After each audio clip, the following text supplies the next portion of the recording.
कि गणेश जी और कार्तिकेय जी, गणेश जी जानते हैं ना, कार्तिकेय जी गणेश जी के माता पिता का नाम क्या है? क्या है गणेश जी और कार्तिकेय जी के माता पिता का नाम? माता पार्वती और शंकर जी। तो एक बार माता पार्वती और शंकर जी के पास गणेश जी और कार्तिकेय जी गए।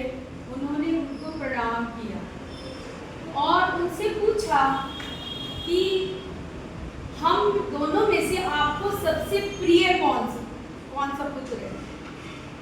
तो माता पार्वती जी ने और शंकर जी ने कहा मुझे तो दोनों ही पुत्र प्रिय हैं। तो उन्होंने कहा कि हम जो है ये जानना चाहते हैं कि हमें सबसे ज्यादा गुणवान कौन पुत्र है। तो शंकर जी ने और माता पार्वती जी ने कहा कि चलो हम एक प्रतियोगिता रखते हैं, हम आपकी परीक्षा लेते हैं। इस परीक्षा को जो पुत्र सफलतापूर्वक पास कर लेगा वही सबसे अधिक गुणवान माना जाएगा। प्रतियोगिता क्या थी? प्रतियोगिता थी कि दोनों में से, गणेश जी में और कार्तिकेय जी में से जो पुत्र सबसे पहले संपूर्ण पृथ्वी का चक्कर लगाकर वापस आएगा वही सबसे अधिक गुणवान पुत्र हो।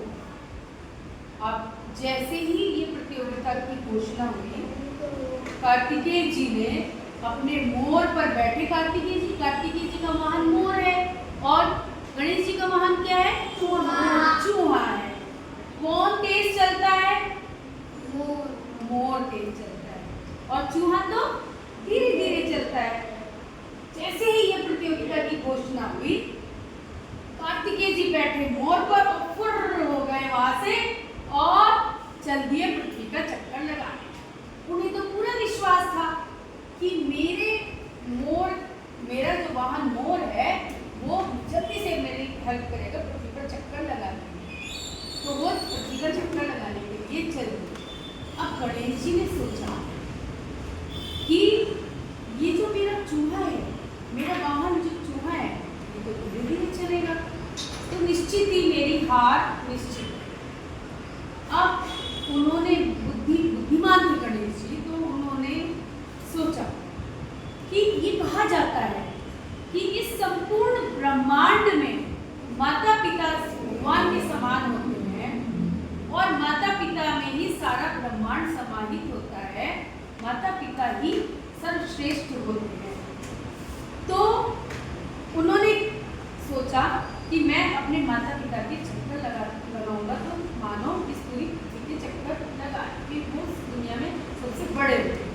गणेश जी ने अपने वाहन चूहे पर वो बैठे और उन्होंने अपने माता पिता शंकर जी और पार्वती जी के 3 चक्कर लगाए और आए उनके समक्ष कि मैंने तो सारी दुनिया का चक्कर लगाया, मेरी तो दुनिया आप ही है, मेरे माता पिता ही हैं और मैंने तो अपनी संसार का, अपनी दुनिया का 3 चक्कर लगा लिए हैं। तो मेरा जो पृथ्वी का चक्कर है वो पूरा हुआ। ये बात सुनकर शंकर जी और पार्वती जी अति प्रसन्न और उन्होंने गणेश जी को आशीर्वाद दिया कि इस संसार में सबसे पहले आपकी पूजा होगी। उन्होंने वरदान दिया गणेश जी को कि इस संसार में जब भी पूजा का कोई कार्य होगा तो सर्वप्रथम आपकी पूजा की जाएगी और आप ही सबके सर्वप्रथम आराध्य बनेंगे। कार्तिकेय जी भी आ गए। फिर माता पार्वती जी और शंकर जी ने समझाया कि इस संसार में माता पिता और गुरु सबसे अधिक सर्वश्रेष्ठ हैं, ईश्वर के समान है। यदि हम उनका सम्मान करते हैं, यदि हम उनकी आराधना करते हैं तो वही हमारे लिए सबसे अच्छा और सर्वश्रेष्ठ कार्य है। तो इस कहानी से हमें शिक्षा मिलती है कि हमें अपने माता पिता का सदैव ईश्वर के समान सम्मान करना चाहिए, उनका सदैव ध्यान रखना चाहिए। उनका यदि हम लोग ध्यान रखते हैं, उनका सम्मान करते हैं, उनकी बात मानते हैं, तो वही हमारे लिए सर्वश्रेष्ठ पूजा होती है। तो ये इस कहानी का मतलब हुआ ना। तो आप अपने माता पिता का सम्मान करेंगे सब लोग।